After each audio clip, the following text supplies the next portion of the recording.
speedy growth. And we are hoping for some such kind of the partnership in NDA. Here, one side, Prime Minister Modi is having a vision. Chandrababu Naidu is the same vision, as well as the name, whatever you were going to point out. Likewise, all the South India superstar actor. One thing is very much common. At least their backbone is free from corruption. Whatever it will be result in future, growth may be high, speedy, less or more. But every leader having a backbone free from corruption. This is the basic core idea and philosophy. And I wish all the best to Mr. Chandrababu Naidu, that whatever dream he was having in his mind since decade back, that Amravati project is there, Cyberabad means Andhra Pradesh should be a global hub for IT, for development, for industry.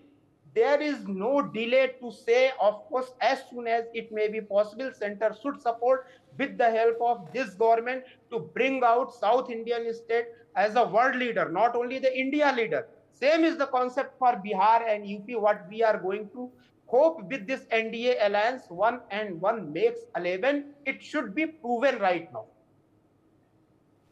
Yes, Rajlakshmi Joshi is also with us live, a political analyst. Rajlakshmi Joshi, it clearly was an effective combination, of TDP, BJP and Janasena that led to this stupendous victory, isn't it? A very smartly crafted coalition just before the election. What we saw post was a sweep in Andhra, of Vidhan Sabha seats and, of course, of Lok Sabha ones too, Rajlakshmi. Yes, definitely, Uday. This is what you would call a political masterstroke, because these parties, like especially the TDP, they were out of power for the last 10 years, and even the BJP.